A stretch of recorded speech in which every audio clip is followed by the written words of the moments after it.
Well, we're back on the Coronet, and as you see, things are a little different. So, what we've got going on, I'll kind of review some stuff that has happened off camera and some stuff that's going to be happening going forward over the next, few days into a week, 2 weeks tops, hopefully. The 440 is back in the car. I went ahead and got it in. One motor mount bolt's in, the other one I haven't gotten into yet. But after some mild struggling because headers, we got it in, we got the headers in, and everything's looking pretty good. While it was back on the stand, I got the oil pan gasket and an oil pan on it. I got, I pulled the timing cover, I pulled the front accessories off, and I put a new timing chain in it because it was a lot worse than I thought it was. And I figured, well, since I'm right there, I'm going to look, see how bad it is. And there was quite a bit of play, and I looked at the actual cam gear itself, and it was that kind of plastic nylon coated gears. And I'm not a big fan of those. I know a lot of people aren't a big fan of those. So took it off, put an aftermarket from Jegs double row chain on it, and as to the recommendation of a few people, I put it in 4 degrees advance because the one I got had multiple options. So 4 degrees advance, and that'll help, especially, I mean, this is a stock cam, motorhome 440. There's nothing about this is outside of stock except the headers, and it'll have an aftermarket carburetor. Other than that, as of right now, this is going to be about as stock as they come. So I did go through and got pulleys set up. I still have to go and swap the brackets from the small block setup here to a big block setup so I can get that in place. And then we will kind of continue on from there, get our belts lined up.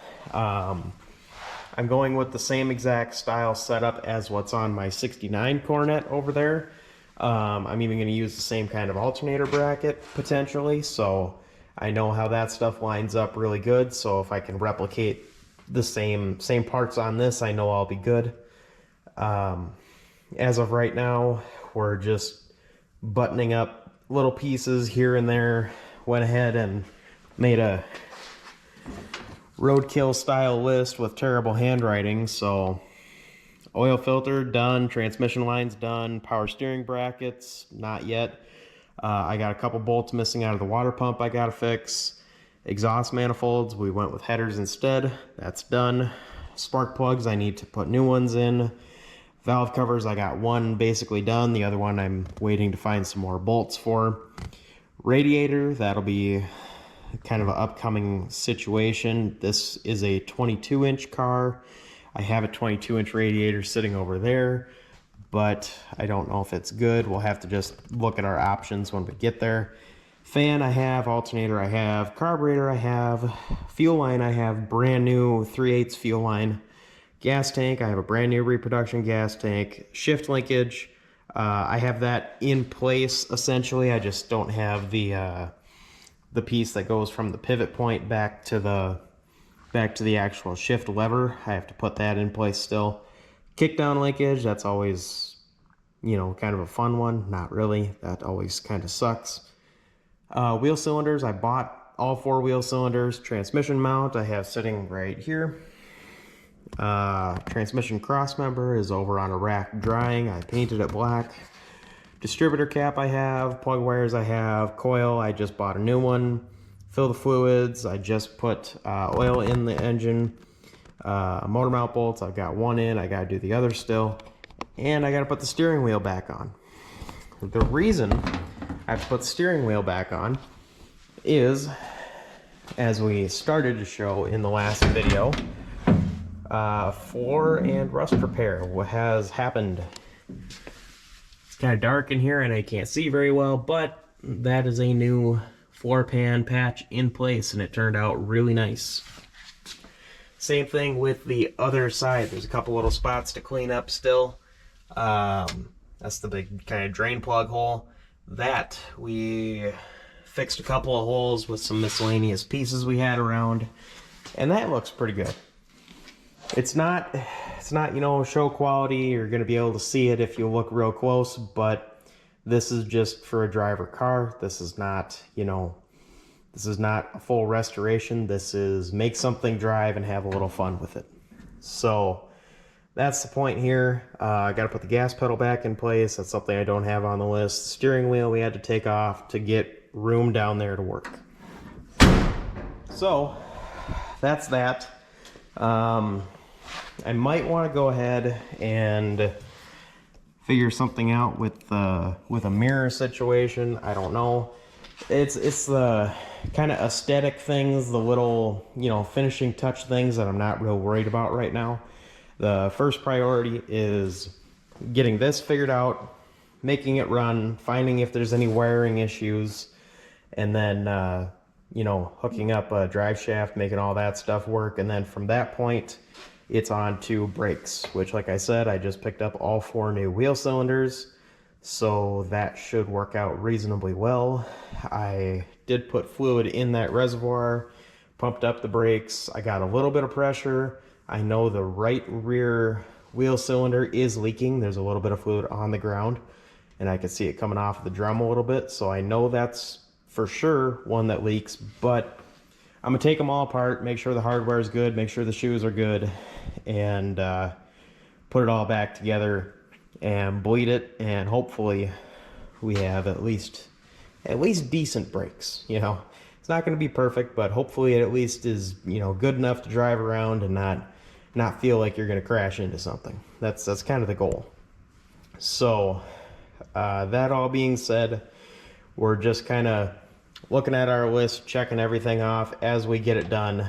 Obviously there's a few things not on that list, but we're just kind of working through what we can. We'll get through that list, and then we'll get it running and moving and address any issues that come up after that point. And then it is a points distributor. I'm going to leave the stock wiring intact. There's the coil wire is somewhere in here, and the distributor wires in the back there. Because it was a 318 car, I'm just going to have to extend those wires so they reach the front for the big block locations. So that should all work fine. Hopefully the transmission's fine. Hopefully this engine's fine. I know they've been sitting a little while, but they were supposedly good used units, you know, as I got them. So looking forward to seeing how everything kind of works out and hoping for the best. And then wheels and tires. I talked about that briefly in the last video. I'll talk about it again quick. It's getting 15 by 8 or 8.5, I don't remember exactly. Keystone Classics in the back and 15 by 7s in the front. I'm not sure what we decided on a tire size for the front. It was 225/60, I think. It might have been 235/60. But the back's getting 255/60, so it's going to be pretty similar size to what's on this. I personally would prefer a larger tire than that, but it's what I have on the shelf, and we're trying to put this thing together on a relatively limited budget, just kind of one piece at a time. So, you know, we're gonna use what we have and make it work. Here's the old gas tank.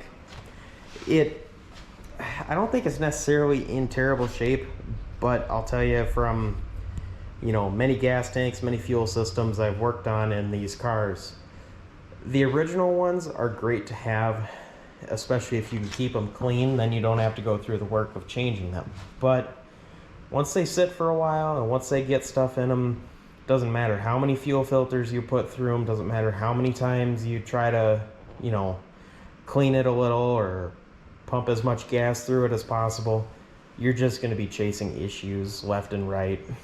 And it's something that's, you know, unfortunate. It's something that happened with the Super Bee. It's something that's still happening with my green Coronet.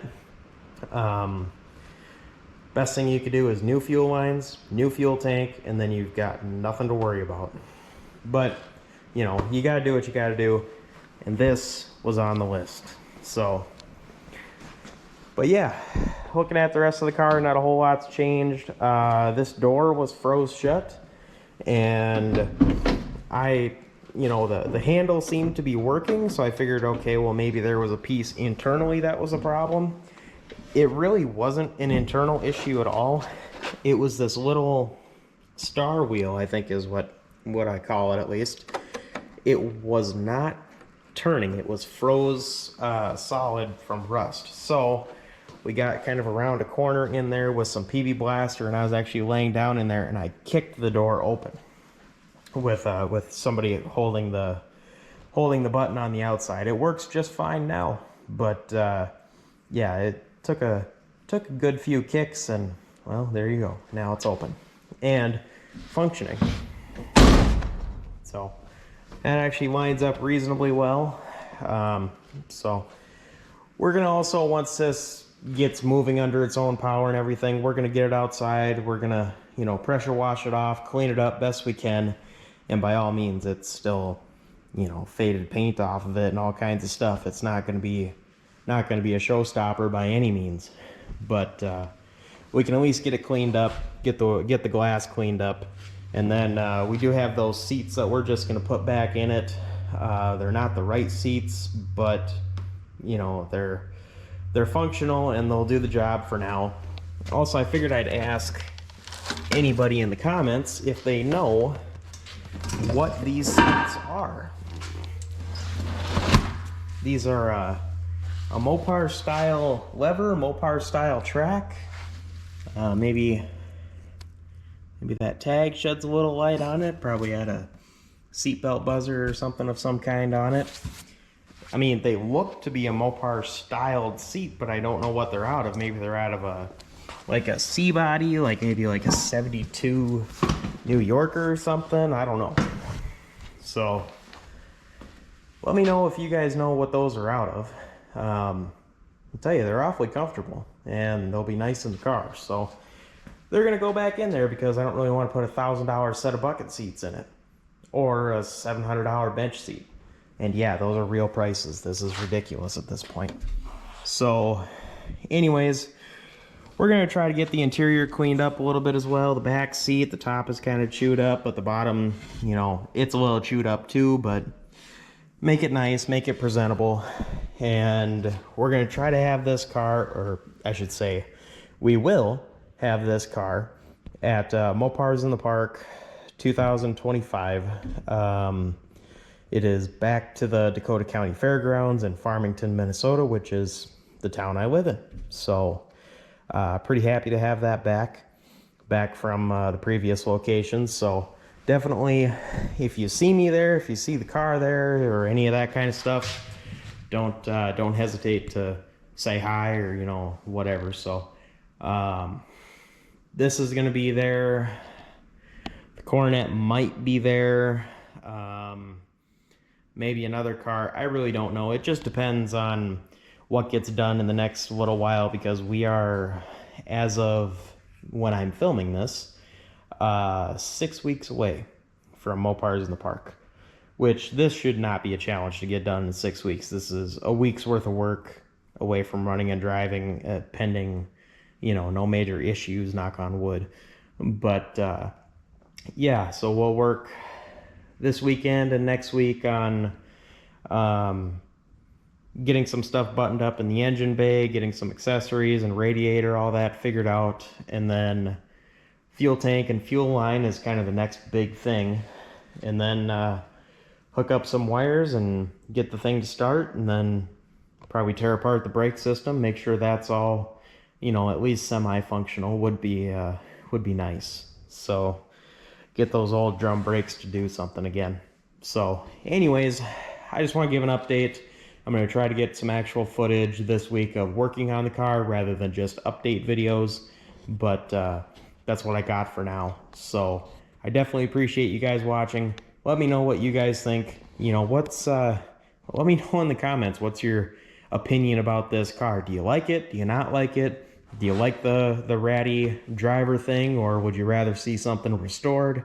I always find it interesting to see what people say, because there's a big difference between something that looks like this versus something that looks like that shiny green car over there. So big difference, but they come from the same kind of family. So anyways, I'm gonna leave it there. Thank you for watching. Like, share, subscribe, all that good stuff, and I will see you guys in the next video.